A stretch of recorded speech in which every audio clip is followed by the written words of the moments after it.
남편의 생일 파티에서였다. 남편은 자신의 내연녀를 쫓아냈다는 이유로 폭우가 쏟아지는 밖으로 나를 잠가버렸다.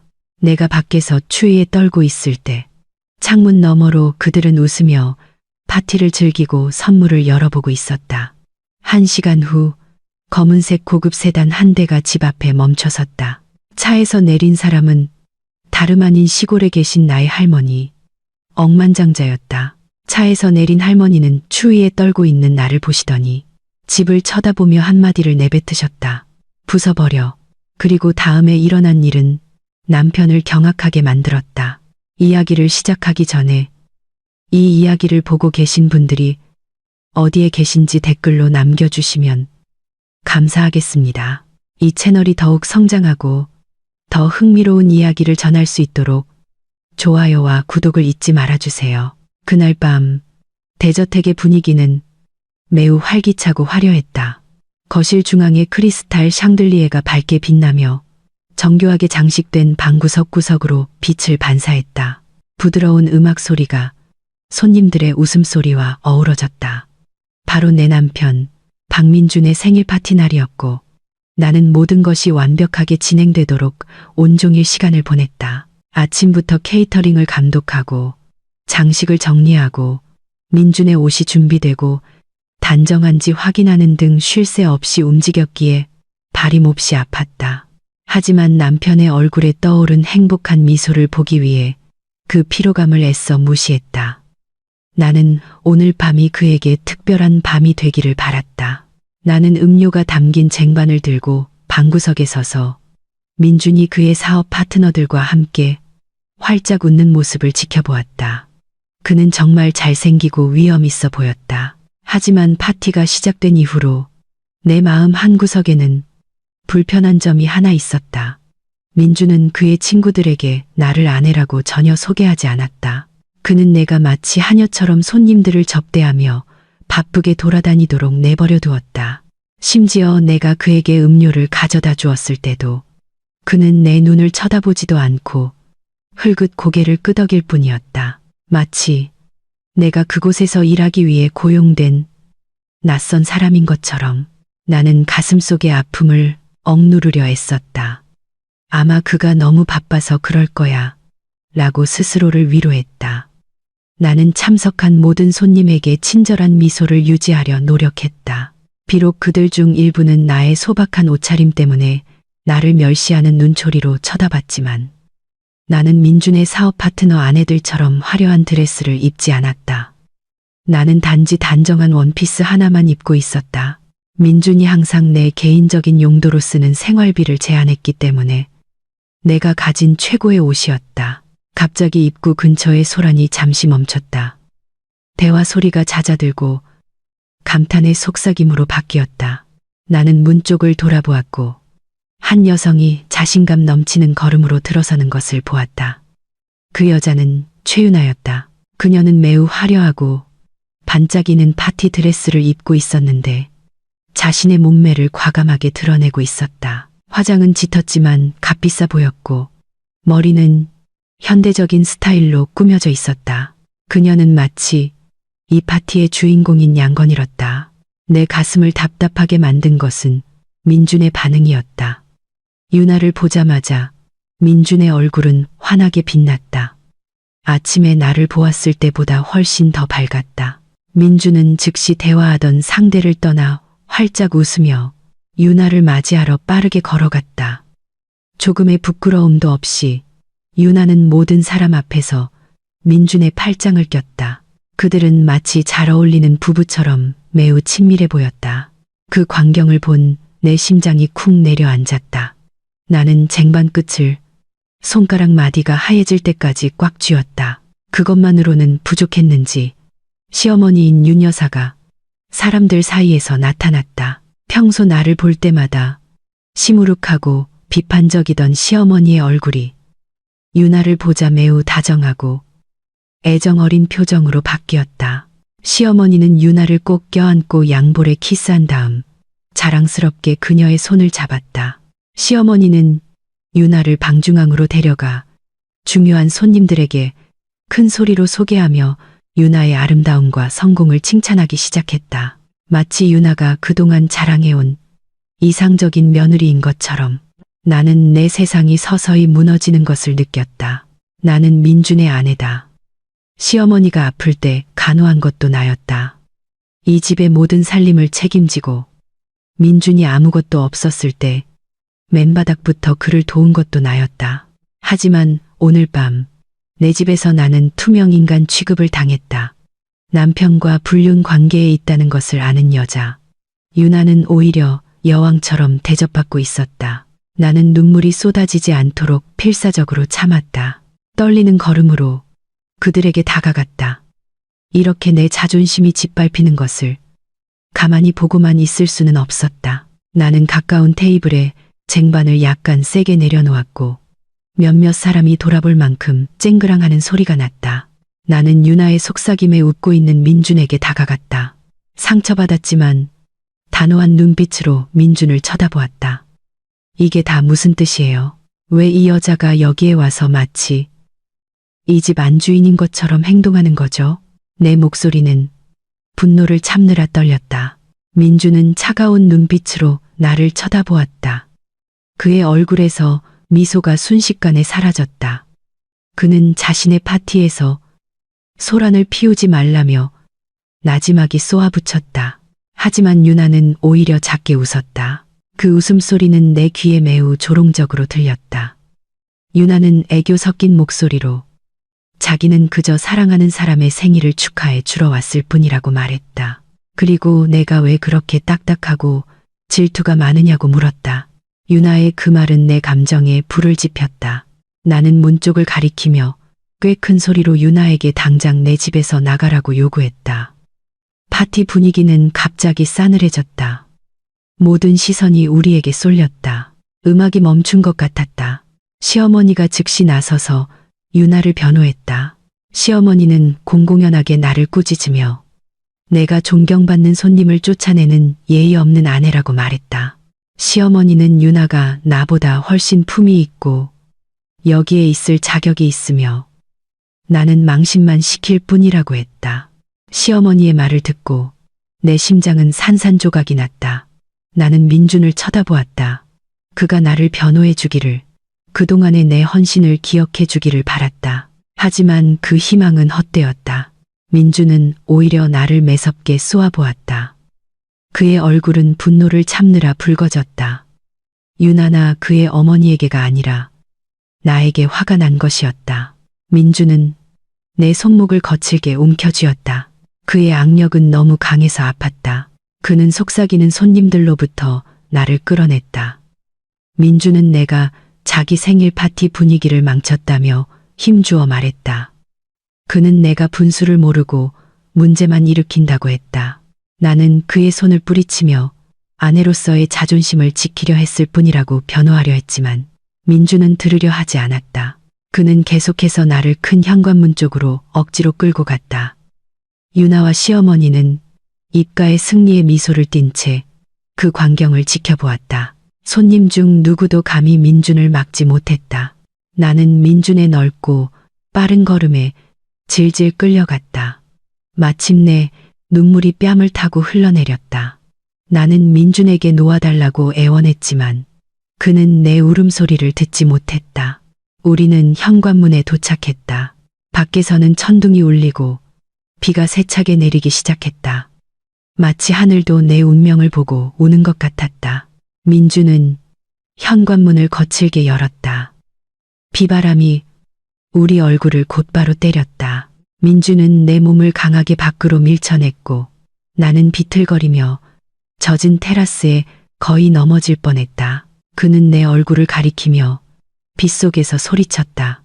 내가 유나를 받아들일 수 없다면 이 집에는 내 자리가 없다고 했다. 그는 아내인 나보다 그 여자를 선택했다. 민준은 잔인하게 말했다.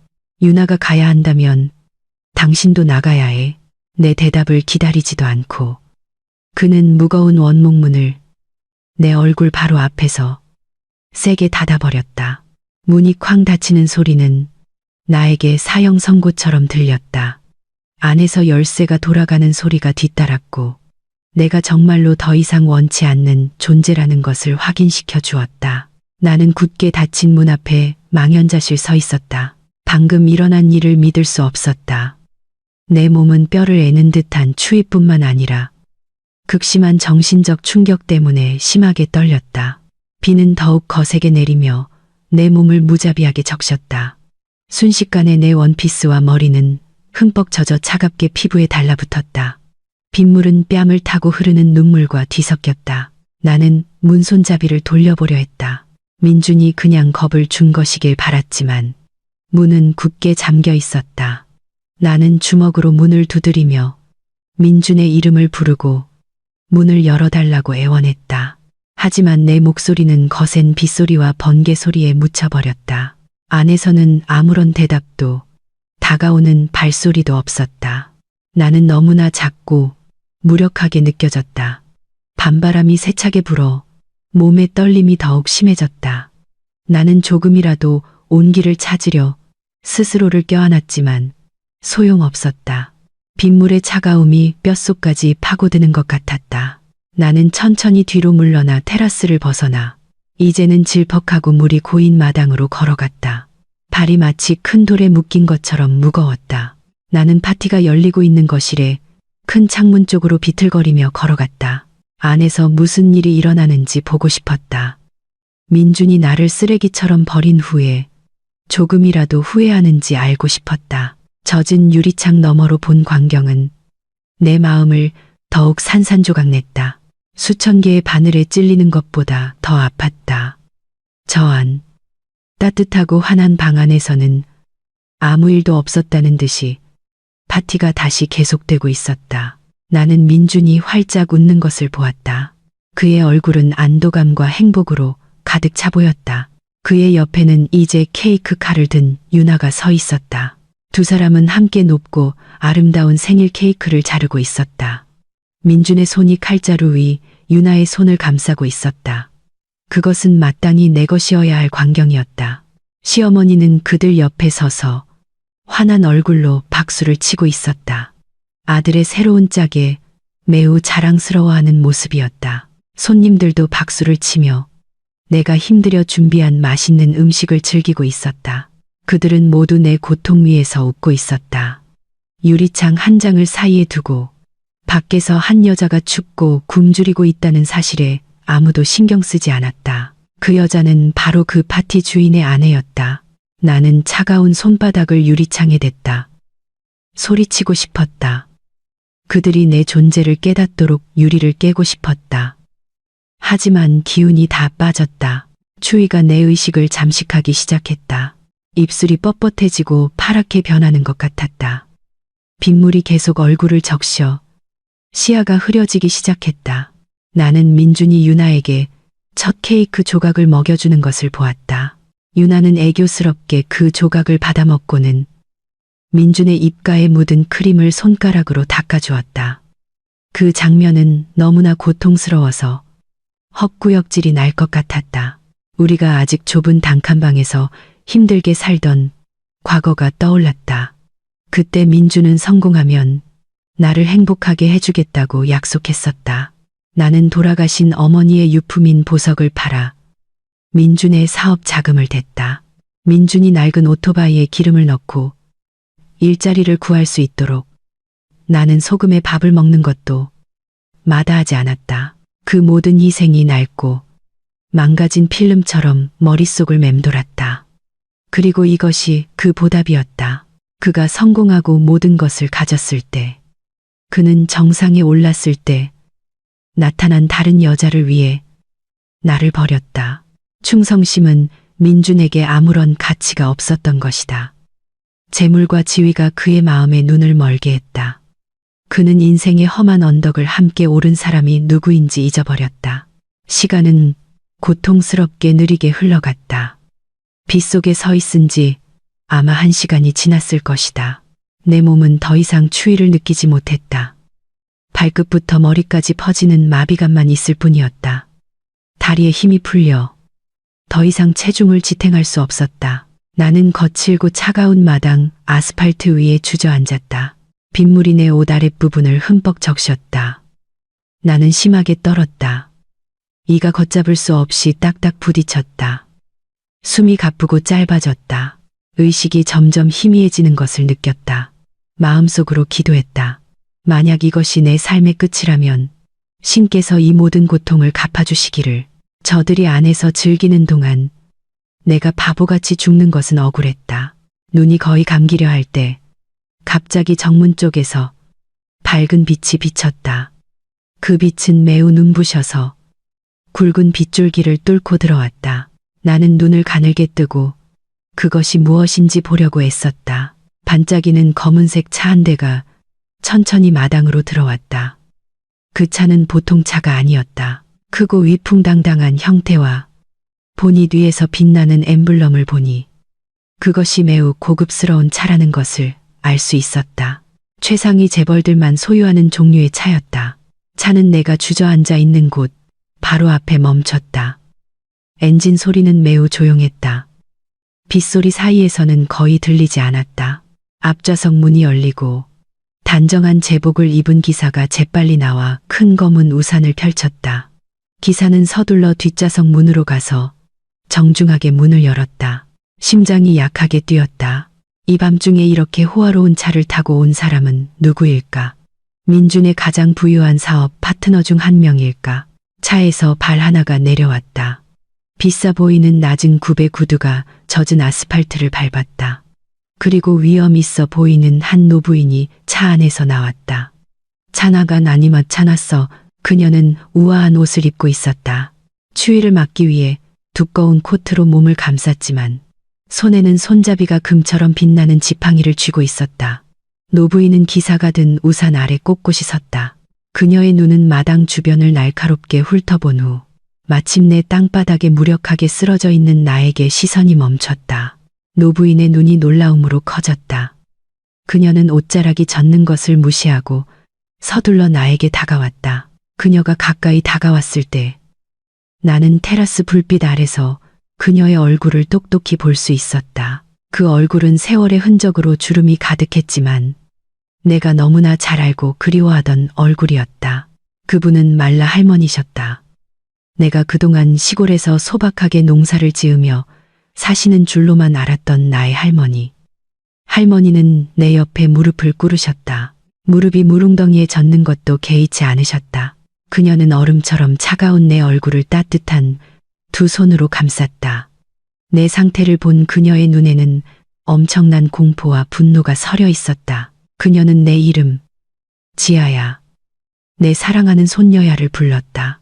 그녀의 목소리는 울음과 분노를 참느라 떨렸다. 나는 그저 힘없이 그녀를 바라볼 수밖에 없었다. 말을 할 수가 없었다. 입술이 너무 굳어 움직이지 않았다. 할머니는 즉시 두꺼운 코트를 벗어 내 몸에 덮어주셨다. 코트의 온기가 내 떨림을 조금 가라앉혔다. 기사와 뒤따라온 다른 차에서 내린 건장한 두 명의 경호원이 즉시 다가와 도울 준비를 했다. 하지만 할머니는 손을 들어 잠시 가만히 있으라는 신호를 보냈다.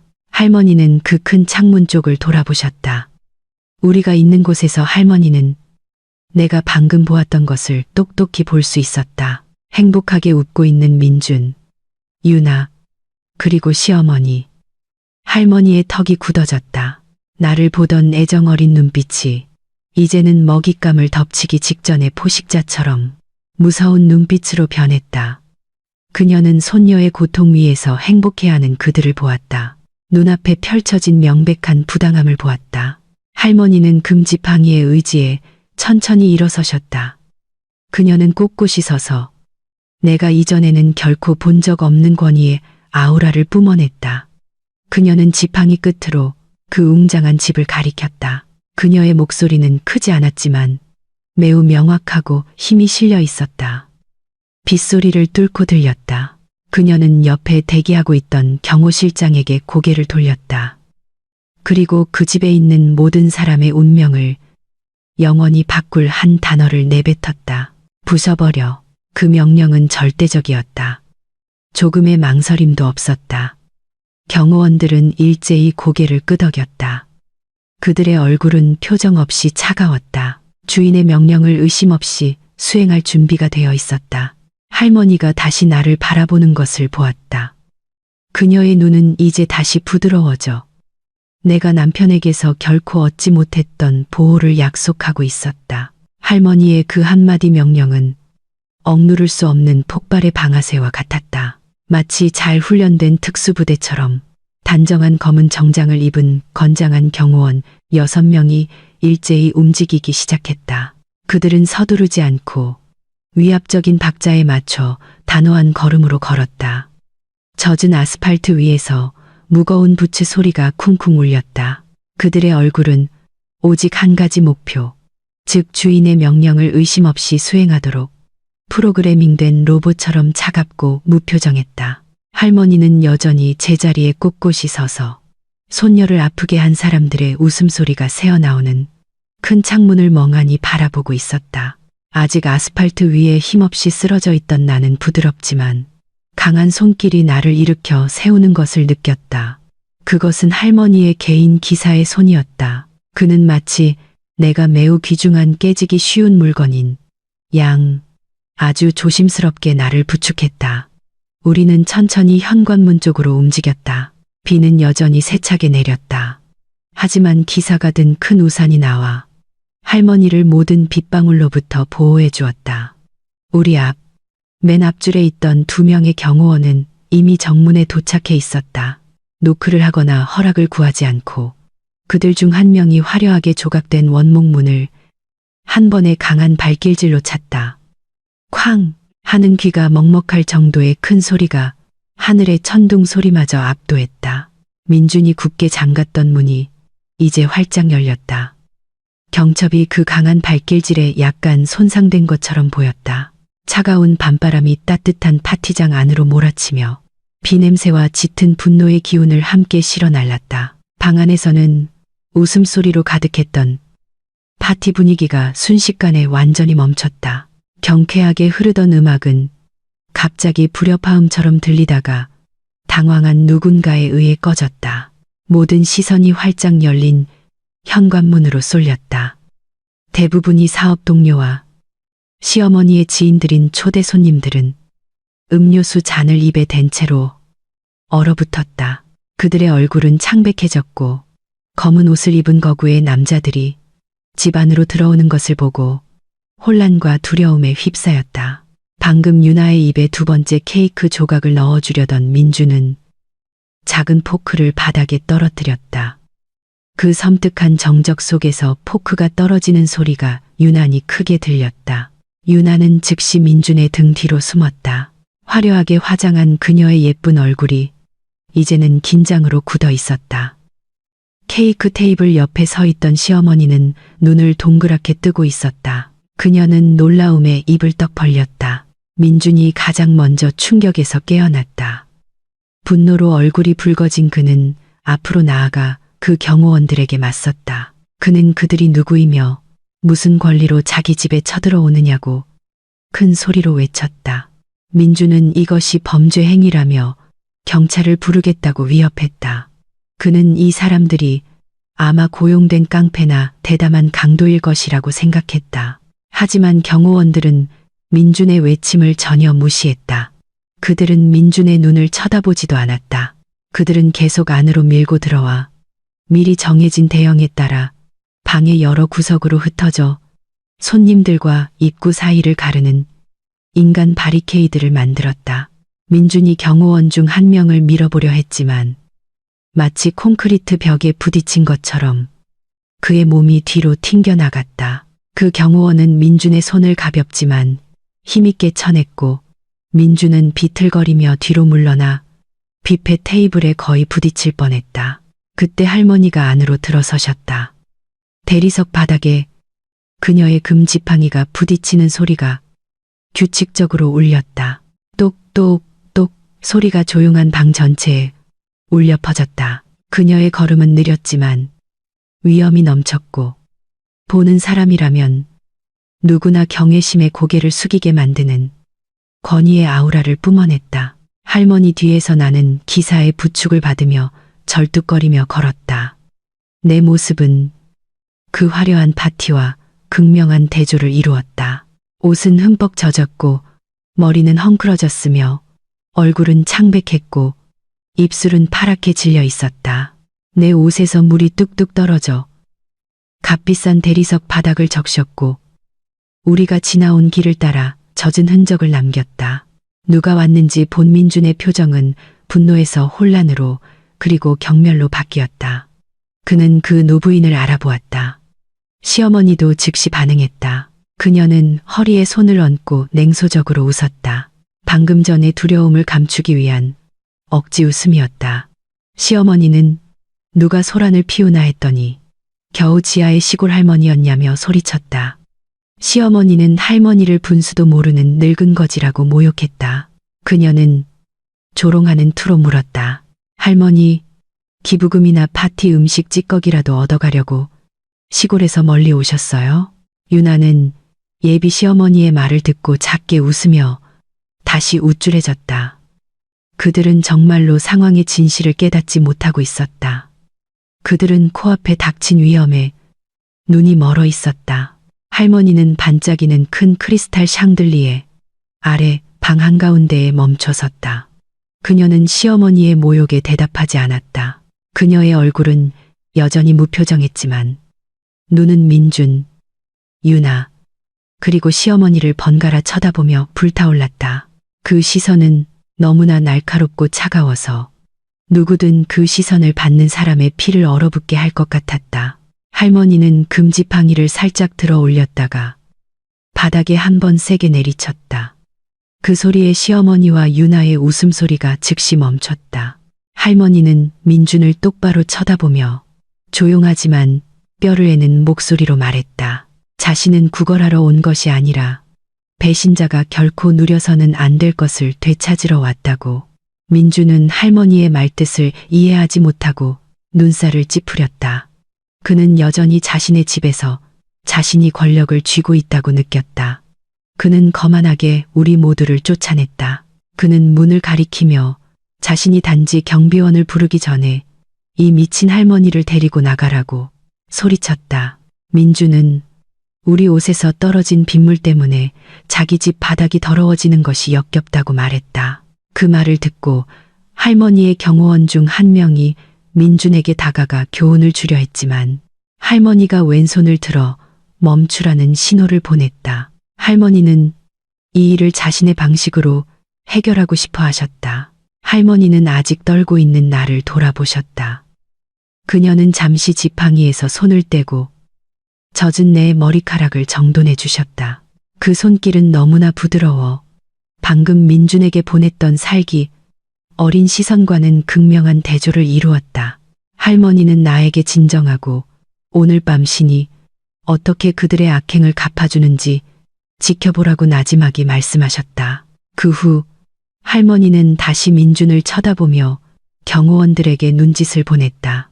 그것은 부숴버려 명령의 첫 단계를 시작하라는 신호였다. 경고도 없이 경호원들은 움직이기 시작했다. 사람을 공격하는 것이 아니라 그 파티의 화려함을 상징하는 것들을 공격했다.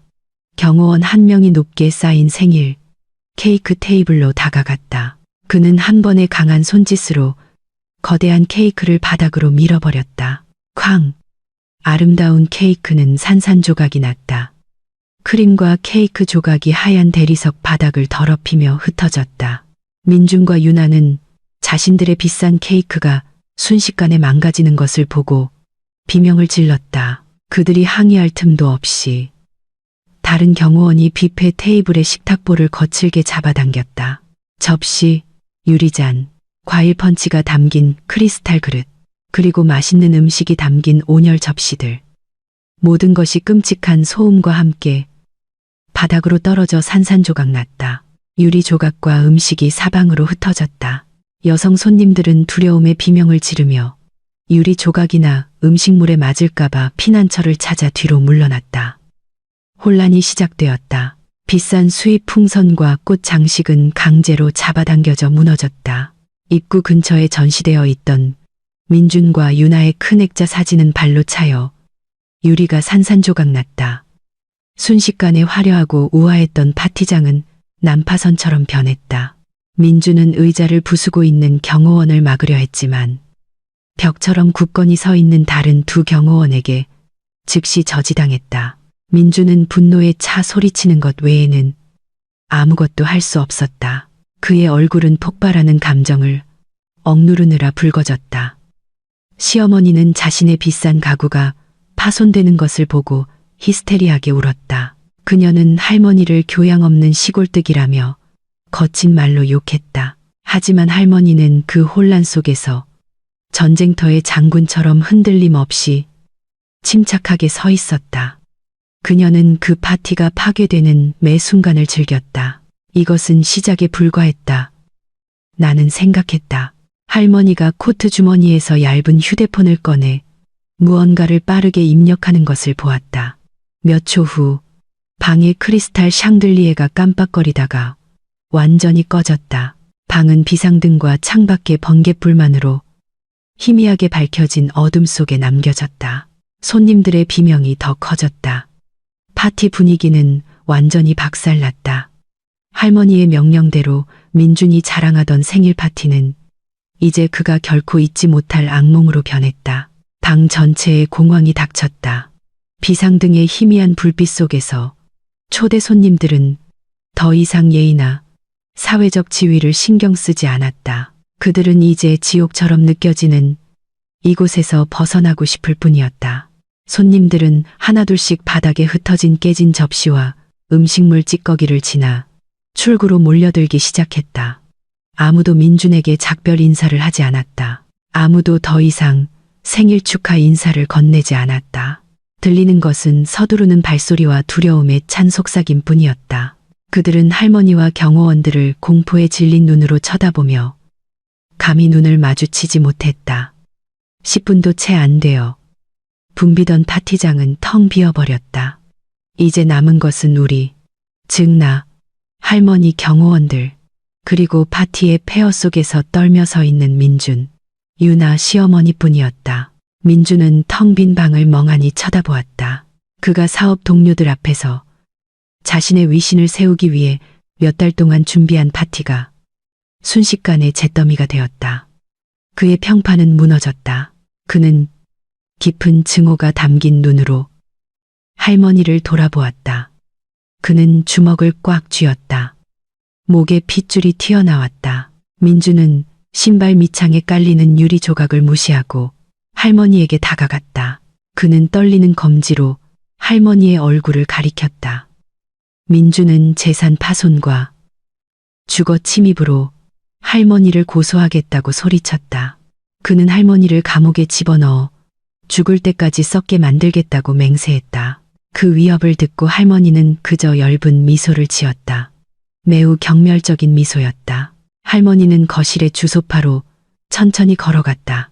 민준이 나에게 명령을 내리며 앉기 좋아하던 이탈리아 수입 가죽 소파였다. 할머니는 그곳에 우아하게 앉아 다리를 꼬고 금 지팡이를 옆에 두셨다.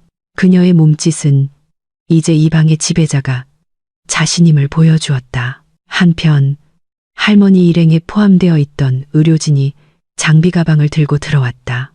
그는 즉시 나에게 다가와 아직 온전한 의자에 앉히고 따뜻하고 두꺼운 담요로 나를 감싸고 능숙하게 내 상태를 확인하기 시작했다. 그들이 가져온 보온병에서 따뜻한 차를 받았다. 이 특별한 대우는 내가 다시 인간이 된 것 같은 기분을 느끼게 했다. 이전에 남편에게 짐승보다 못한 취급을 받았던 후였다. 할머니는 아직도 거친 숨을 몰아쉬며 서 있는 민준을 쳐다보았다. 할머니는 개인 비서가 들고 온 가죽 가방에 손을 넣어 뒤적였다. 그녀는 짙은 파란색의 두꺼운 서류철을 꺼냈다. 할머니는 그 서류철을 민준 앞 테이블에 던졌다. 서류철이 부딪히는 소리가 이제는 조용한 방 안에서 크게 울렸다. 할머니는 민준에게 고소하고 감옥에 보내는 헛소리를 하기 전에 그 서류철의 내용을 읽어보라고 명령했다. 민준은 의심스러운 눈으로 서류철을 쳐다보다가 뒤에서 두려움에 떨며 서 있는 시어머니와 유나를 힐끗 보았다. 떨리는 손으로 민준은 서류철을 집어들고 열었다. 민준은 안의 서류들을 한 장 한 장 읽기 시작했다. 처음에는 그의 얼굴이 혼란스러워 보였지만 점차 그가 들고 있는 종이처럼 창백하게 변했다. 그의 눈은 믿을 수 없다는 듯이 커졌다. 식은땀이 그의 관자놀이에서 흘러내리기 시작했다. 그의 손은 너무 심하게 떨려서 종이들이 바스락거리는 소리를 냈다. 궁금해진 유나가 서류 내용을 엿보았다. 그리고 그녀의 반응도 똑같았다. 그녀는 손으로 입을 막았고 눈은 충격으로 커졌다. 참을성 없는 시어머니는 즉시 민준의 손에서 서류를 낚아채 직접 읽었다. 그 순간 시어머니의 무릎에 힘이 풀려 그녀는 바닥에 주저앉았다.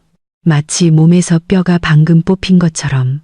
그 서류는 우리가 살고 있는 이 호화로운 집의 원본 등기, 부등본과 민준의 회사가 진 수십억 원에 달하는 채무 확인서였다. 거기에는 이 집의 합법적인 소유자가 민준이 아니라 강성그룹이라는 지주회사임이 명확하게 명시되어 있었다. 그리고 그들을 더욱 놀라게 한 것은 강성그룹의 유일한 소유주가 바로 그들이 방금 시골 거지라고 모욕했던 노부인 할머니라는 사실이었다.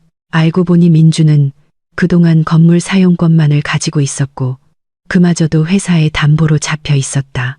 그리고 할머니의 팀이 완벽하게 수집한 자료에 따르면 채무 불이행과 치명적인 사업 계약 위반으로 인해 이 집을 포함한 민준의 모든 자산은 이 순간부로 공식적으로 회사에 의해 압류되었다. 할머니는 조용한 방에 울려 퍼지는 목소리로 말씀하셨다. 그녀는 그동안 자신의 신뢰하는 대리인들을 통해 민준이 일하는 회사에 자금을 투입한 비밀 투자자였다고 설명했다. 할머니는 오직 그녀의 손녀를 위해 내 남편이 성공해서 나를 행복하게 해줄 수 있도록 그렇게 했다고 했다. 할머니는 민준이 열등감을 느끼지 않도록 모든 것을 조용히 제공했다. 하지만 그녀가 받은 보답은 무엇이었는가? 민준은 오히려 그 성공을 이용해 바람을 피우고 그녀의 손녀를 모욕하고 심지어 폭우가 쏟아질 때 미친 개처럼 쫓아내기까지 했다. 할머니는 자신이 눈 깜짝할 사이에 불을 줄 수도 있고 눈 깜짝할 사이에 심지어 더 빨리 그것을 되찾을 수도 있다고 말씀하셨다. 민준은 서류철을 바닥에 떨어뜨렸다. 그는 믿을 수 없다는 눈으로 할머니를 쳐다보았다. 그는 고개를 여러 번 저으며 이것은 불가능하다고, 이건 분명 가짜라고 중얼거렸다. 항상 쌀과 채소를 가지고 오던 시골 할머니가 어떻게 부동산 시장을 장악한 거대 기업의 소유주일 수 있단 말인가. 민준은 악몽을 꾸고 있는 것 같았다. 그의 오만함은 산산조각이 났다. 그는 자신이 잠자는 용을 깨웠다는 것을 깨달았다. 그는 자신의 재정적 생명을 쥔 사람에게 도전함으로써 스스로 무덤을 팠다. 방금 전까지 기세등등하던 시어머니는 이제 할머니의 발치로 기어갔다. 그녀의 얼굴은 두려움의 눈물로 젖어 있었다. 그녀는 할머니의 다리를 잡으려 했지만 경호원에게 거칠게 제지당했다. 시어머니는 쉰 목소리로 용서를 빌었다. 그녀는 이 모든 것이 오해였다고 말했다. 그녀는 할머니가 그렇게 부유한 분인 줄 몰랐다고 했다. 그녀는 할머니를 마음씨 좋고 관대한 사돈이라고 칭찬하며 방금 뱉은 침을 다시 핥으려 했다. 정말 비참하고 역겨운 광경이었다. 방금 전까지 그렇게 오만하게 나와 할머니를 모욕하던 여자가 할머니가 돈이 있다는 것을 알자 노예처럼 구걸하고 있었다. 유나는 상황이 180도 바뀌었다는 것을 깨닫고 뒷문 쪽으로 슬금슬금 물러나기 시작했다.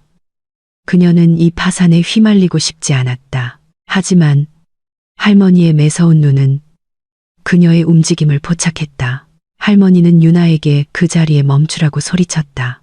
할머니는 자신이 말을 끝내기 전에는 아무도 이 방을 나갈 수 없다고 말씀하셨다. 유나는 그 자리에 얼어붙었다. 그녀의 얼굴은 두려움으로 창백해졌다. 할머니는 민준, 시어머니, 그리고 유나, 세 사람을 경멸의 눈빛으로 쳐다보셨다. 그녀는 그들의 거짓 사과는 필요 없다고 말씀하셨다. 그녀에게 필요한 것은 오직 손녀를 위한 정의뿐이었다. 할머니는 소파에서 일어나 금 지팡이를 다시 집어들었다. 그녀는 아직도 말없이 멍하니 서 있는 민준에게 다가갔다. 할머니는 이 순간부터 이 집은 압류된다고 말씀하셨다. 안의 모든 호화로운 물건들, 차고의 차들, 그리고 그들이 누리던 모든 시설은 이제 강성그룹의 소유였다. 할머니는 매우 짧은 최후 통첩을 내렸다. 그들 세 사람은 지금 당장 이 집에서 나가야 했다. 몸에 걸친 옷 외에는 아무것도 가져가지 못한 채 보석도 안 되고 회사 돈으로 횡령한 현금도 안 되고 차도 안 되었다. 민주는 이것이 불공평하다고 항의하려 했다. 이건 그의 집이고 그가 지었다고. 하지만 할머니는 그의 말을 단호하게 끊었다. 할머니는 민준이 할머니 돈으로 지었으니 그것은 할머니 것이라고 말씀하셨다. 할머니는 손목의 금시계를 쳐다보셨다. 그녀는 정확히 10분을 주었다. 만약 10분 안에 그들이 집 대문 밖으로 나가지 않으면 할머니는 경호원들에게 도와주라고 명령할 것이었다. 민준이 방금 나를 쫓아냈던 방식처럼 매우 무례한 방식으로. 그 위협은 매우 현실적이고 무섭게 들렸다. 민준은 나를 쳐다보았다. 그의 눈에는 간청이 담겨 있었다. 그는 항상 인내심 있고 용서심 많았던 아내인 내가 자신을 변호해 주기를 바랐다. 그는 내 이름을 나지막이 불렀다. 지아야, 제발 도와줘. 우린 부부잖아. 그의 목소리는 애처롭게 들렸지만 나는 그저 멍한 눈으로 그를 바라볼 뿐이었다. 그가 비 오는 날 내 앞에서 문을 닫았을 때부터 그에 대한 내 마음은 이미 죽었다. 나는 고개를 돌려 할머니가 해야 할 일을 끝내도록 내버려 두었다. 마음 없는 남자를 위한 자비는 더 이상 없었다. 할머니가 준 10분이라는 시간은 소나기에서 빠져나가는 모래처럼 빠르게 흘러갔다. 아수라장이 된 거실 안의 분위기는 이제 비참한 공황의 무대로 변했다. 방금 자존심을 잃은 민주는 이제 미친 사람처럼 주침실로 달려갔다. 그는 시계 컬렉션, 금고 안의 현금, 또는 아직 남아있을지 모를 아버지의 유산인 땅 문서 등 구할 수 있는 귀중품을 챙기려 했다. 하지만 그의 발걸음은 침실 문 앞에서 멈췄다. 건장한 경호원 2명이 이미 길을 막고 서서 가슴에 팔짱을 낀 채 위협적인 눈빛으로 서 있었고 민주는 기가 죽었다. 민주는 잠시만 들어가 지갑과 휴대폰이라도 가져가게 해달라고 애원하며 협상을 시도했다. 신분증과 통신수단 없이는 살 수 없다고 변명했다. 하지만 경호원은 조금도 움직이지 않았다.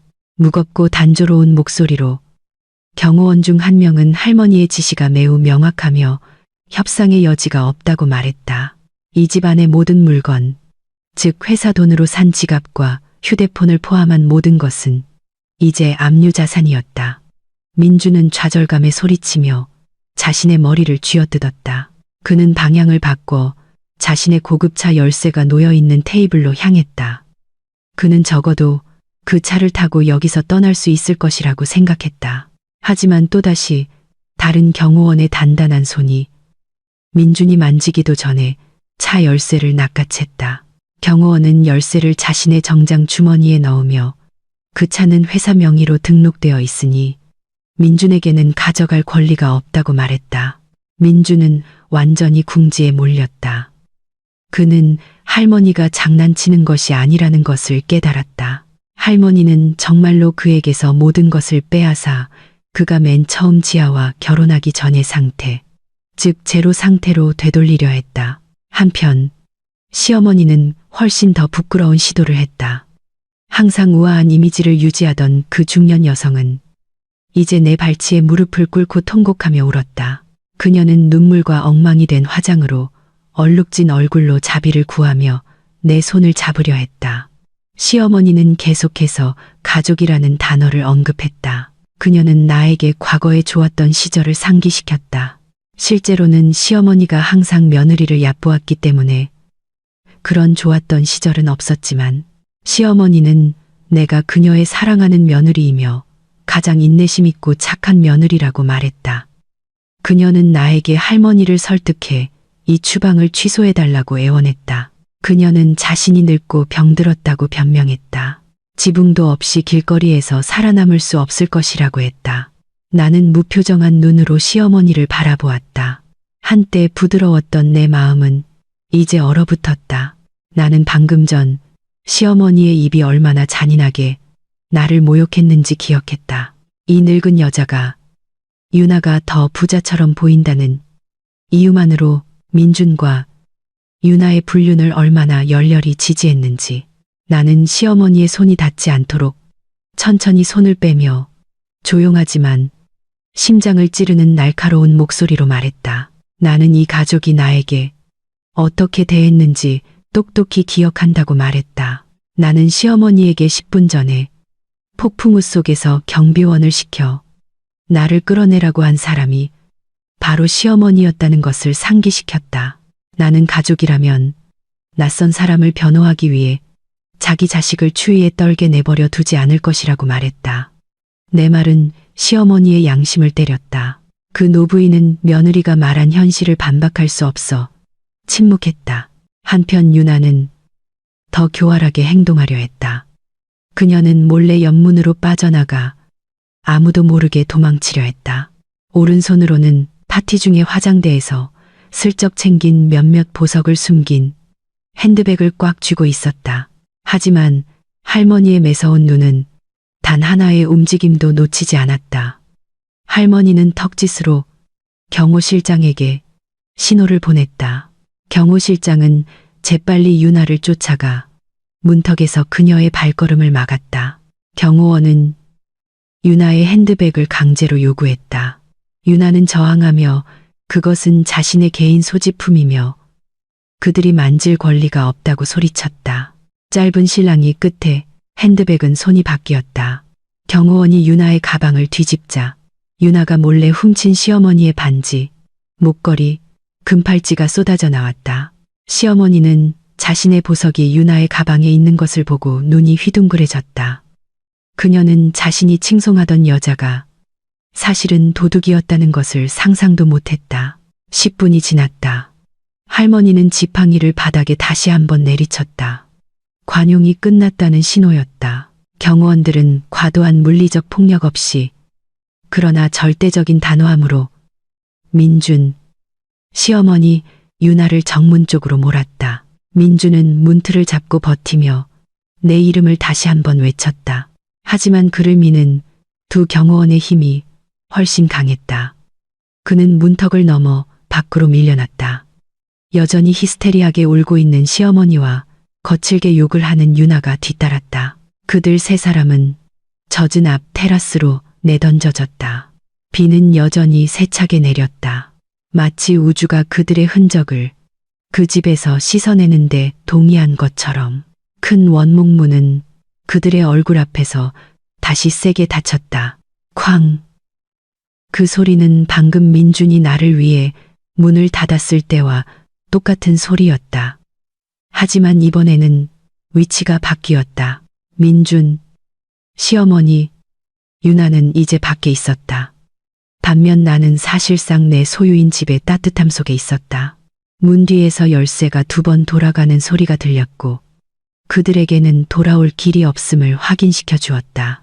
민준은 주먹으로 문을 두드리며 좌절감에 소리쳤지만 그의 목소리는 천둥 소리에 헛되이 삼켜졌다. 집안에서 나는 여전히 소파에 조용히 앉아 있었다. 눈물이 뺨을 타고 천천히 흘러내렸다. 남편을 잃은 슬픔의 눈물이 아니라 그동안 내 가슴을 짓누르던 무거운 짐이 마침내 벗겨진 안도의 눈물이었다. 할머니는 내 어깨를 감싸 안으며 힘을 주셨다. 할머니는 오늘 밤부터 내 인생이 완전히 바뀔 것이며 더 이상 아무도 나를 해칠 수 없을 것이라고 말씀하셨다.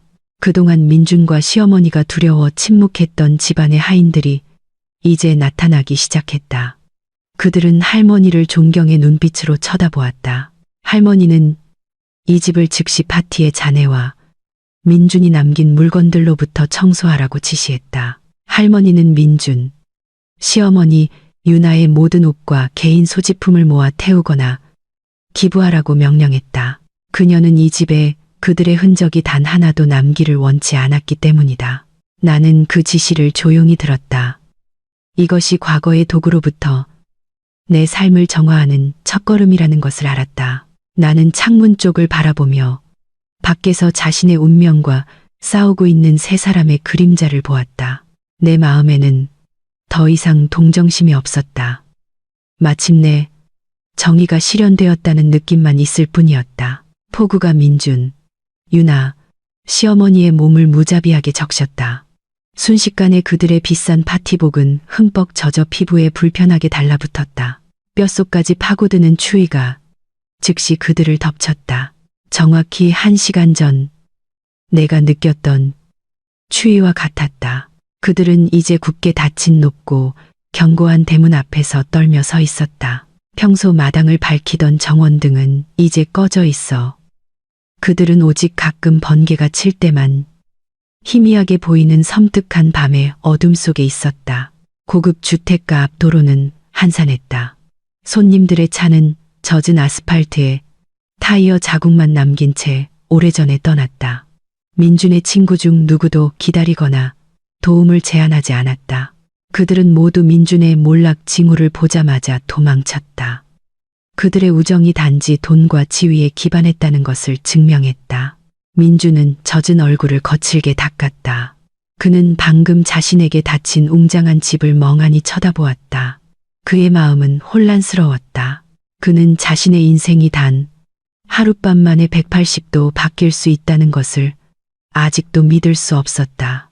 어제 오후만 해도 그는 성공한 젊은 이사였고 고급 주택의 소유자였으며 아름다운 여성들에게 둘러싸여 있었다. 지금 그는 주머니에 단 한 푼도 없는 노숙자나 다름없었다. 그는 주머니를 더듬으며 혹시라도 남은 지갑이 있을까 하는 기적을 바랐다. 하지만 아무것도 없었다. 지갑, 휴대폰, 차 열쇠, 모든 것이 압수되었다. 그는 정말로 아무것도 없었다. 후회가 그의 마음속에 스며들기 시작했다. 하지만 지아를 아프게 한 것에 대한 후회가 아니었다. 할머니의 배경을 미리 확인하지 않은 것에 대한 후회였다. 시어머니는 민준 옆에서 심하게 떨었다. 이가 딱딱 부딪혔다. 그녀는 얇은 정장만 걸친 몸을 껴안았다. 그녀의 비싼 옷은 이제 흙탕물에 더러워져 있었다. 시어머니는 이 모든 일에 대해 민준을 탓하며 칭얼거리기 시작했다. 그녀는 아들의 팔을 힘없이 때렸다. 왜 민준이 지아의 할머니가 회사 소유주인 줄도 모를 만큼 어리석었냐고 물었다. 시어머니는 민준이 자산을 제대로 관리하지 못해 이렇게 압류당하게 만들었다고 탓했다. 그녀는 늙은 나이에 비를 맞아야 하는 자신의 신세를 한탄했다. 원래라면 푹신한 침대에서 편안하게 잠들고 있어야 할 시간이었다. 시어머니의 끝없는 불평은 민준의 머리를 더욱 아프게 했다. 머리끝까지 차오른 민준의 감정이 마침내 폭발했다. 그는 어머니에게 조용히 하라고 소리쳤다. 민준의 고함 소리에 시어머니는 놀라 입을 다물었다.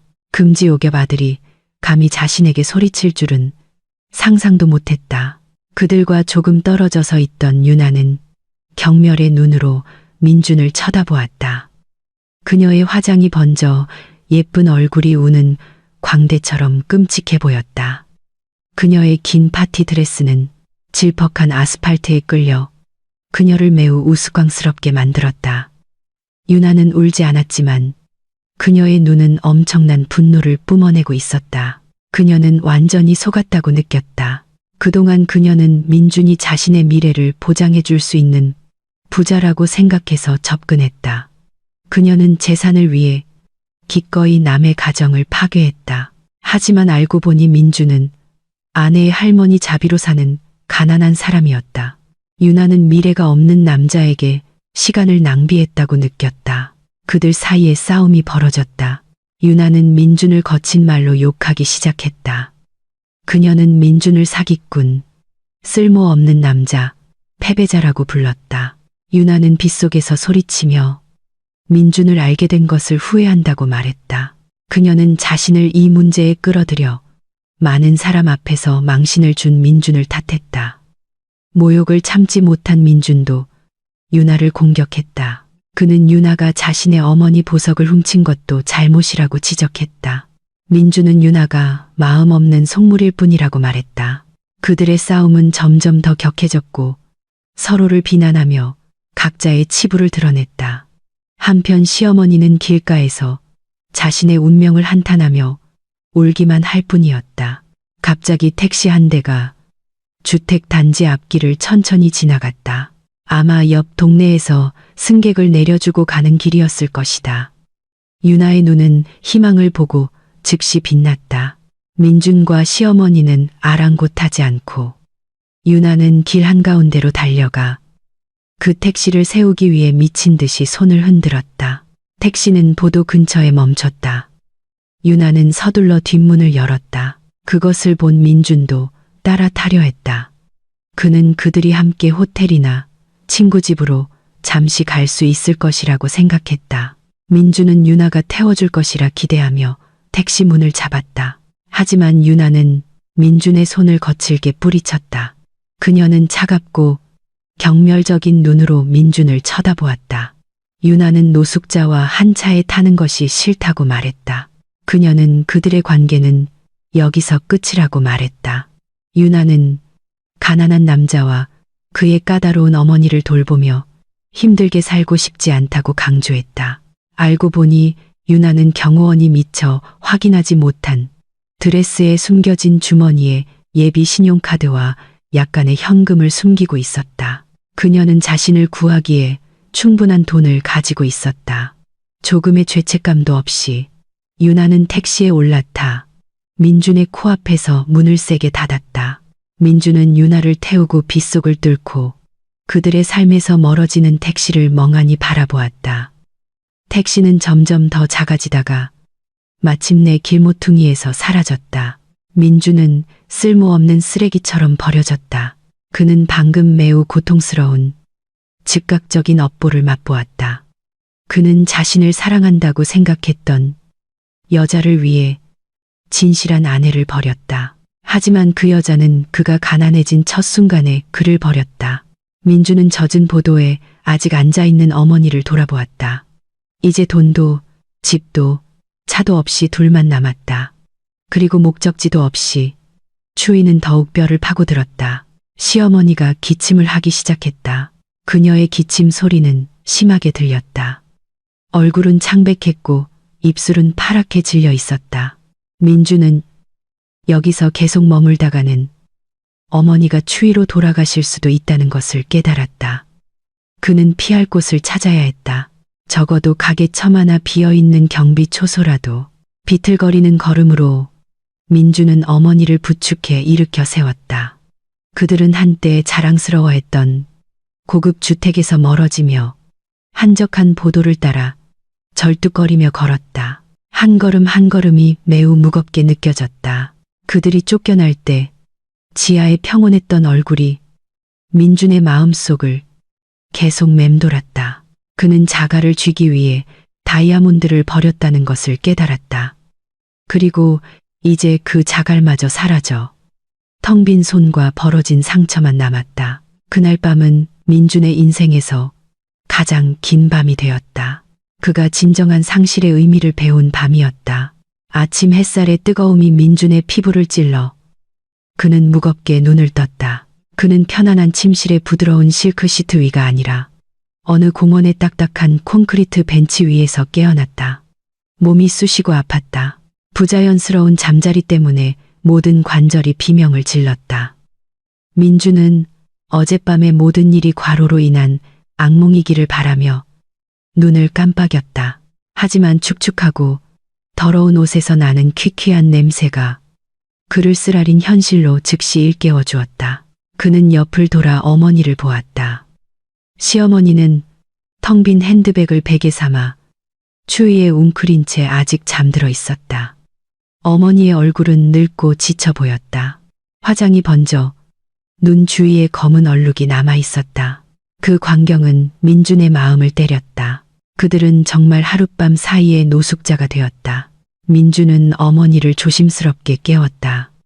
시어머니는 놀라 잠에서 깨어났고 자신들의 처지를 깨닫자 다시 울기 시작했다.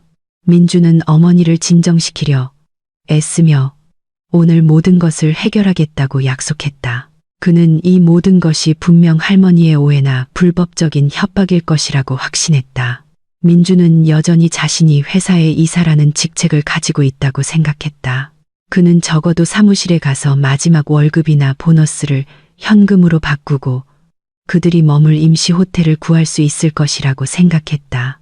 남은 힘과 자존심을 긁어모아 민주는 어머니를 데리고 자신이 일하던 사무실 건물로 걸어갔다. 거리는 꽤 멀었고 그들은 텅 빈 배를 움켜쥐고 뜨거운 태양 아래서 걸어야 했다. 길거리의 사람들은 이상한 눈으로 그들을 쳐다보았다. 헝클어지고 더러운 파티복을 입고 술 취한 사람처럼 비틀거리는 그들의 모습은 매우 대조적이었다. 웅장한 사무실 건물 로비에 도착했을 때 민주는 턱을 치켜들고 지도자로서의 위엄을 되찾으려 했으며 안으로 들어가려 했다. 하지만 그의 발걸음은 2명의 경비원에게 즉시 저지당했다. 이 경비원들은 평소 매일 아침 그에게 정중하게 고개를 숙이고 문을 열어주며 친절하게 인사하던 사람들이었다. 하지만 오늘 그들의 시선은 차갑고 단호했다. 경비원 중 한 명이 팔을 뻗어 민준이 더 이상 들어오지 못하게 막았다. 민주는 화를 내며 그들에게 소리쳤다. 그들이 자신들의 상사를 알아보지 못하느냐고 물었다. 민주는 들여보내주지 않으면 해고하겠다고 위협했다.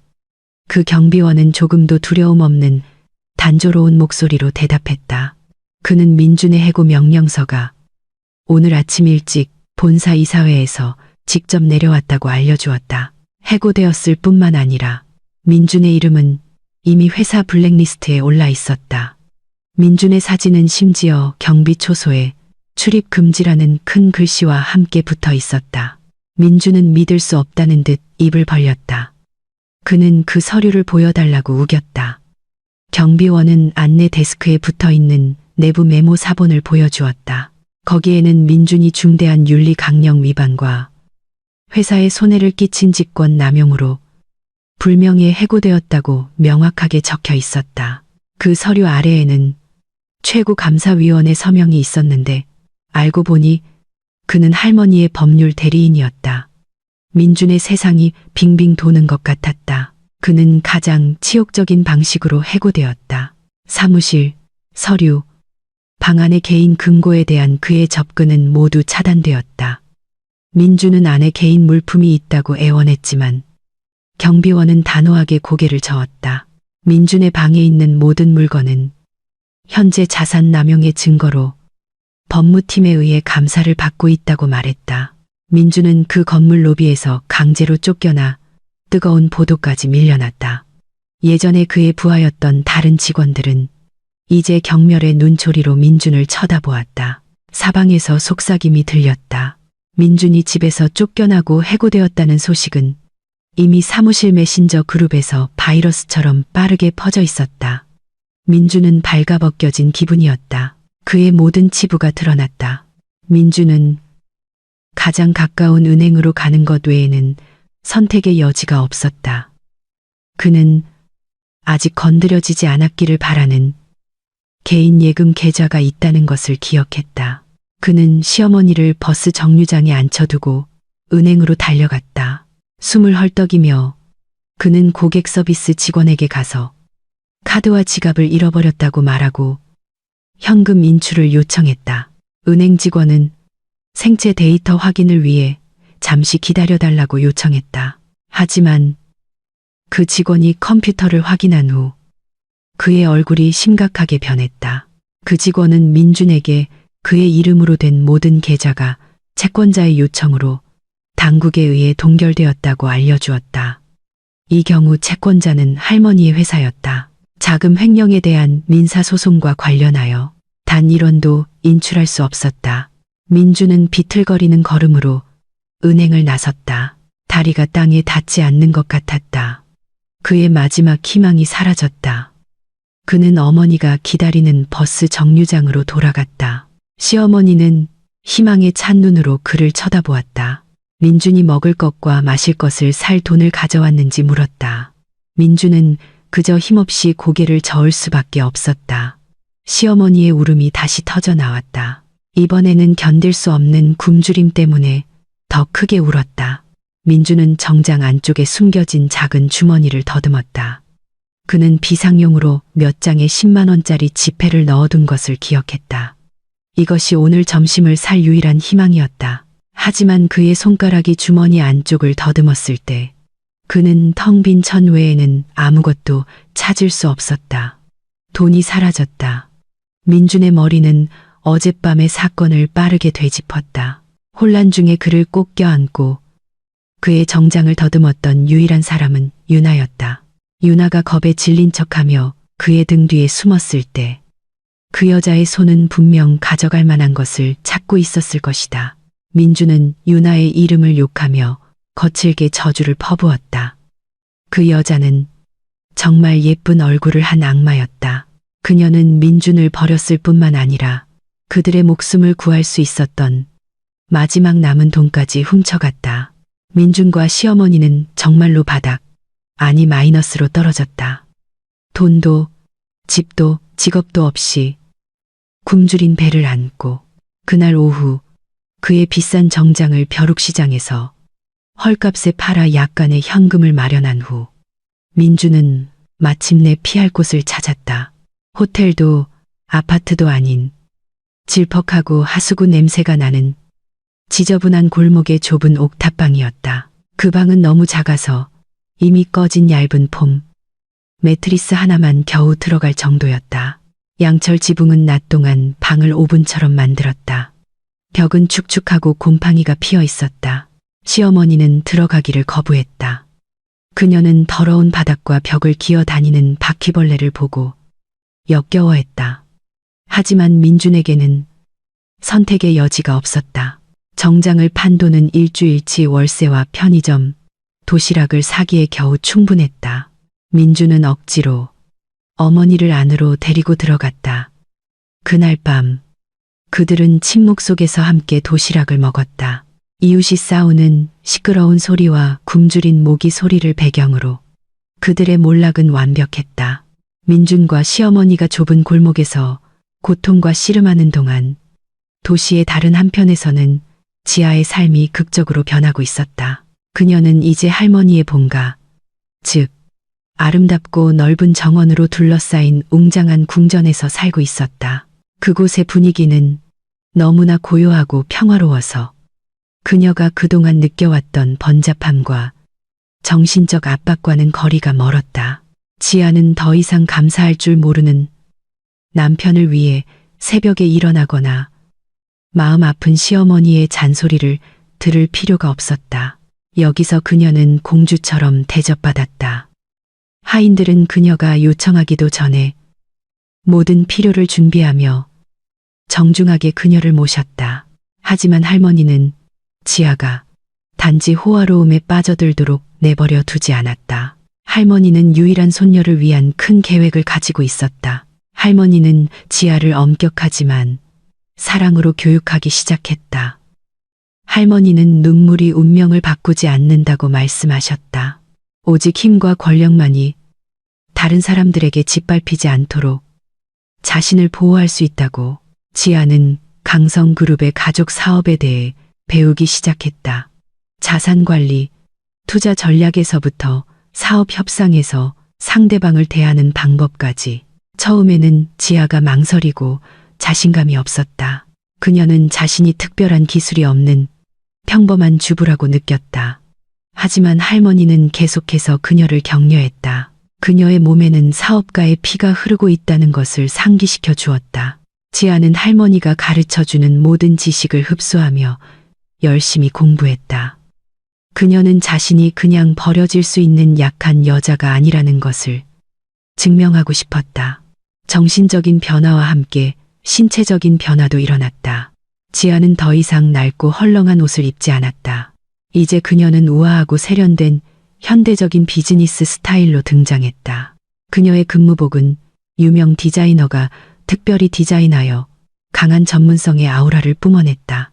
그녀의 머리는 단정하게 정돈되었고 얼굴은 그녀의 자연스러운 아름다움을 강조하는 자연스러운 화장으로 꾸며져 있었다. 그 아름다움은 그동안 삶의 무게에 가려져 있었다. 지아가 새로운 대표이사로서 강성그룹 본사에 처음 발을 들였을 때 모든 시선이 그녀에게 쏠렸다. 직원들은 두려워서가 아니라 그녀에게서 뿜어져 나오는 위엄을 보고 경외심에 고개를 숙였다.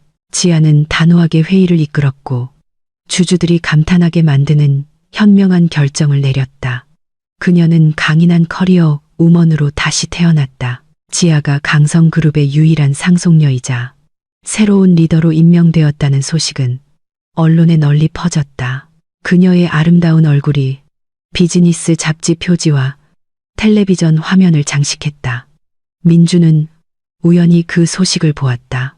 그때 그는 시장에서 짐꾼으로 하루 종일 닥치는 대로 일한 후 비가 그치기를 기다리며 길가의 한 포장마차에 멍하니 앉아 있었다. 민준의 눈은 포장마차 구석에 걸린 브라운관 텔레비전 화면에 고정되었다. 거기서 그는 기자와 인터뷰하는 지아를 보았다. 지아는 너무나 빛나고 자신감 있게 웃으며 매우 지적으로 말했다. 민주는 화면 속에 그 여자가 예전에 항상 고개를 숙이고 순종적이던 자신의 아내라는 것을 거의 알아보지 못했다. 민준의 심장이 심하게 떨렸다. 그동안 억눌러왔던 후회가 걷잡을 수 없이 폭발했다. 그는 자신이 얼마나 어리석었는지 보았다. 그는 돌멩이 때문에 다이아몬드를 버렸다. 민주는 아직 기회가 있을지도 모른다고 생각했다. 어쩌면 지아에게 아직 자신에 대한 사랑이 남아있을지도 모른다고. 어쩌면 용서를 빌고 지아의 남편으로서 호화로운 삶을 다시 누릴 수 있을지도 모른다고.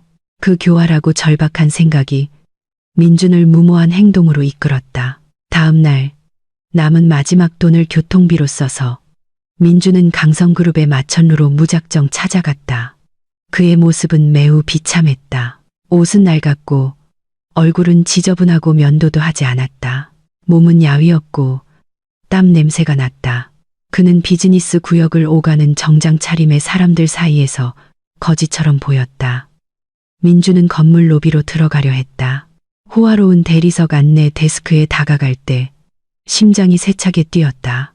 그는 아름다운 여성 접수원에게 지아 대표님을 만나고 싶다고 말했다. 그는 절박한 목소리로 자신이 그녀의 남편이라고 주장했다. 접수원은 민준을 머리부터 발끝까지 노골적인 경멸의 눈빛으로 훑어보았다. 그녀는 인터콤 버튼을 눌러 보안팀을 부르며 대표님의 남편이라고 주장하는 정신 이상자가 있다고 말했다. 민준은 화를 내며 자신이 진실을 말하고 있다고 소리쳤다. 작은 소란이 일어났다. 몇몇 사람들이 돌아보며 그를 비웃었다. 잠시 후 건장한 체격의 보안 요원 3명이 왔다. 그들은 별말 없이 즉시 민준의 팔을 잡고 로비 밖으로 끌어냈다. 민준은 지아의 이름을 최대한 크게 외치며 저항했다. 자신의 목소리가 위층까지 들리기를 바랐지만 그의 노력은 헛되었다. 그는 건물 밖으로 내던져져 뜨거운 보도에 넘어졌다. 무릎이 까져 피가 났다. 지나가는 사람들은 그를 미친 노숙자가 난동을 부리는 줄 알고 경멸적인 시선으로 쳐다보았다. 민준이 고통을 참으며 일어나려 할 때 고급 세단 한 대가 로비 앞에 멈췄다. 차문이 열리고 지아가 개인 비서의 호의를 받으며 우아하게 내렸다. 지아는 민준이 그의 본 것보다 훨씬 더 아름답고 눈부셨다. 민준은 한 줄기 희망을 느꼈다. 그는 일어나 그 차 쪽으로 달려가며 지아를 불렀다. 지아야, 여보. 나야. 민준이 당신 남편. 그가 쉰 목소리로 외쳤다. 보안 요원들이 즉시 민준을 막아 그가 5m 이상 접근하지 못하게 했다. 지아는 잠시 멈췄다. 그녀는 소리가 나는 쪽으로 고개를 돌렸다. 그녀의 눈이 민준의 눈과 마주쳤다. 민준은 그곳에서 한 점의 그리움이나 동정심을 보기를 바랐다.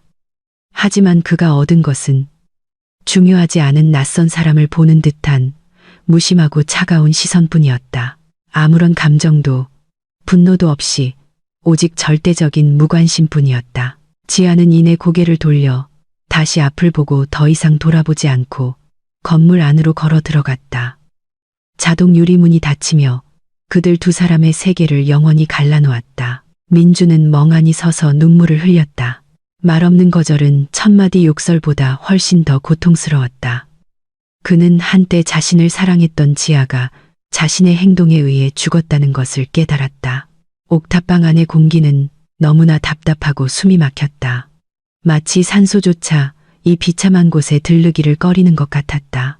칙칙하고 곰팡이가 핀 벽에서는 축축한 냄새가 났고 그것은 값싼 약 냄새와 마른 땀 냄새와 뒤섞여 있었다. 좁은 방구석에 시어머니는 탄력을 잃은 얇은 폼 매트리스 위에 힘없이 누워 있었다. 그녀의 거칠고 고통스러운 기침 소리가 뜨거운 오후의 정적을 깼다. 기침이 나올 때마다 시어머니의 마른 몸이 심하게 흔들렸다. 그녀는 가슴을 찌르는 통증을 참으며 얼굴을 찡그렸다. 한때 짙은 화장과 명품 옷으로 항상 최고의 모습을 유지하던 그 여성은 이제 살아있는 해골이나 다름없었다. 머리는 헝클어지고 하얗게 새었고 피부는 칙칙했으며 눈은 물이 새는 천장을 멍하니 바라보고 있었다. 예전에 지하 앞에서 항상 과시하던 오만함의 흔적은 더 이상 남아있지 않았다. 남은 것은 후회와 끝없는 고통뿐이었다. 민주는 반쯤 열린 문가에 앉아 우울한 얼굴로 손바닥에 놓인 동전들을 세고 있었다. 한때 사무실에서 펜만 잡아 부드러웠던 그의 손은 이제 거칠고 굳은 살이 박였으며 시장에서 짐꾼으로 일하며 생긴 긁힌 상처로 가득했다. 그는 얼마 되지 않는 돈을 찢어지는 마음으로 쳐다보았다. 그 돈은 제대로 된 도시락 하나 사기에도 부족했고 날이 갈수록 비싸지는 어머니의 약값을 감당하기에는 턱없이 부족했다. 민주는 긴 한숨을 내쉬었다. 삶의 무게가 어깨를 너무나 강하게 짓눌러 숨쉬기조차 힘든 것 같았다. 그는 한때 저녁 식사 한 끼에 수백만 원을 쓸 수 있었던 전성기를 떠올렸다. 이제 1,000원짜리 한 장도 그에게는 너무나 소중했다. 후회는 바위를 때리는 거대한 파도처럼 밀려와 남은 자존심의 조각들을 부수었다. 그는 어머니가 이렇게 고통받는 원인이 자신이라는 것을 깨달았다. 그의 탐욕과 불성실함이 그들을 파멸의 구렁텅이로 몰아넣었다. 갑자기 아이들의 외침과 이웃집 텔레비전 소리로 늘 시끄럽던 좁은 골목이 조용해졌다. 그 기묘한 정적에 민주는 고개를 들었다. 매우 부드러운 자동차 엔진 소리가 다가오는 것이 들렸다. 이런 지저분한 동네에서는 매우 낯선 소리였다. 민주는 천천히 일어나 문틈으로 엿보았다. 그의 눈은 반짝이는 검은색 고급 세단이 그의 옥탑방 골목 바로 앞에 멈춰 서는 것을 보고 믿을 수 없다는 듯이 커졌다. 그 차는 하늘에서 떨어진 이물질처럼 더럽고 질퍽한 주변 환경과 극명한 대조를 이루었다. 이웃들이 집에서 나오기 시작했고 그런 고급 차량이 자신들의 동네에 들어올 수 있다는 것에 감탄과 의아함이 섞인 속삭임이 오갔다. 민준의 심장이 세차게 뛰었다. 그의 직감은 찾아온 손님이 보통 사람이 아니라고 말해주고 있었다. 차의 뒷좌석 문이 천천히 열렸다. 건장한 남자가 먼저 내린 다음 안에 있는 사람을 위해 문을 열어주었다.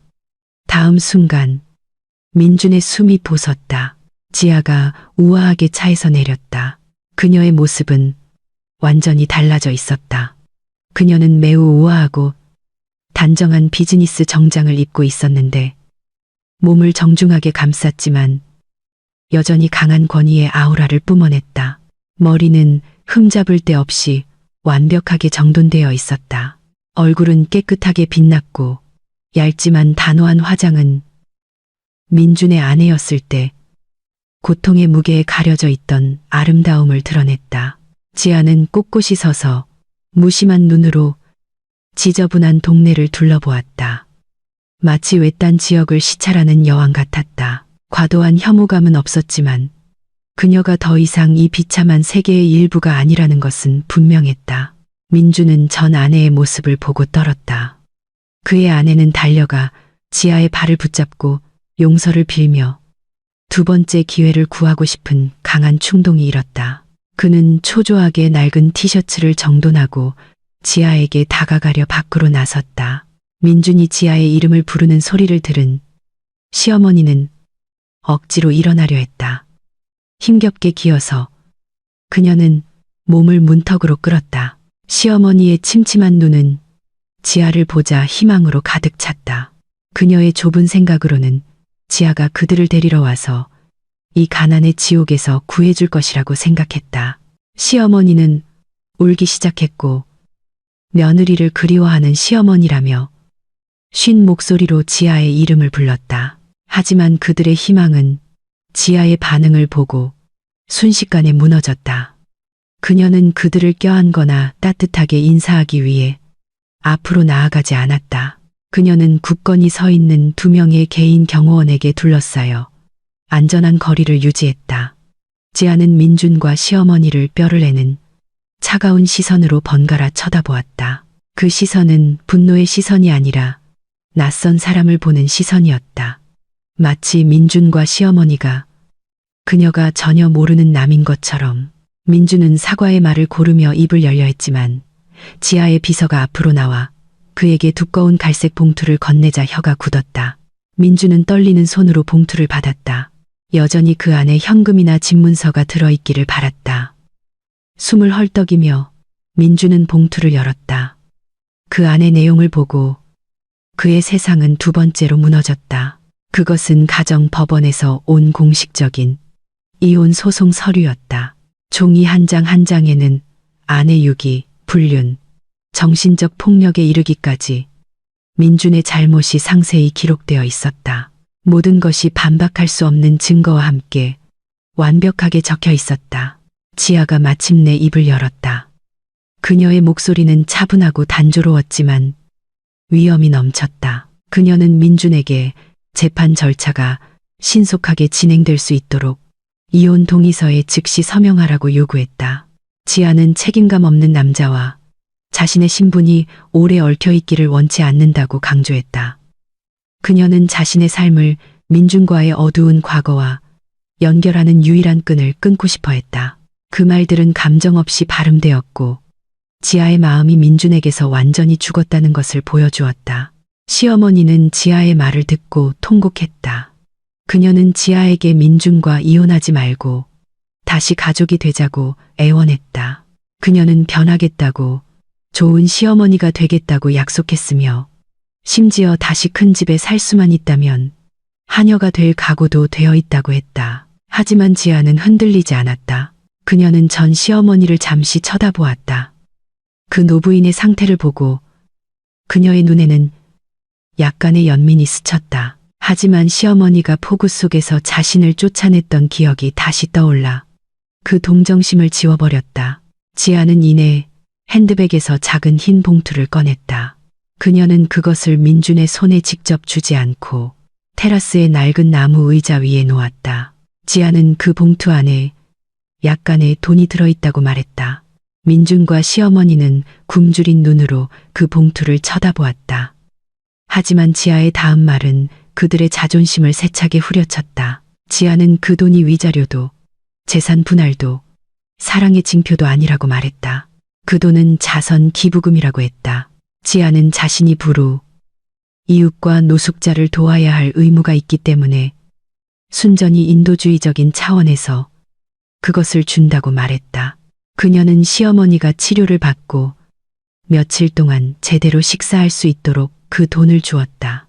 그 후 지아는 더 이상의 도움은 없을 것이라고 강조했다. 그것은 그녀가 우연히 알게 된 낯선 사람들에게 주는 마지막 자선이었다. 그 말을 한 후 지아는 몸을 돌려 다시는 돌아보지 않고 차로 걸어갔다. 썩어가는 옥탑방 테라스에서 히스테리하게 우는 민준과 시어머니를 남겨둔 채 판사의 망치가 두드려진 날은 민준의 인생에서 가장 어두운 날이 되었다. 법원 밖의 하늘은 짙게 흐려 마치 그 남자에게 닥친 불운에 동참하는 것 같았다. 차가운 법정 안에서 민준은 피고석에 홀로 앉아 있었다.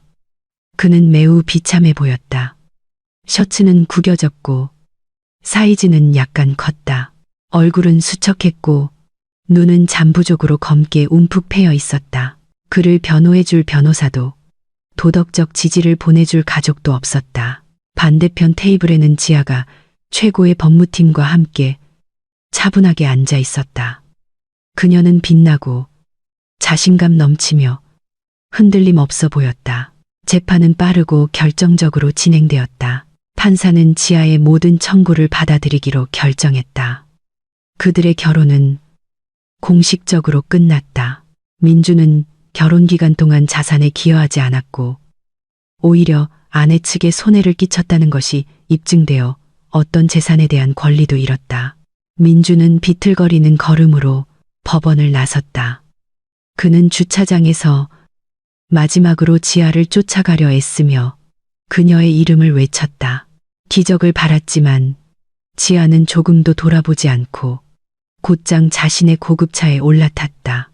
차는 민준의 부서진 영혼의 절반을 싣고 떠났다.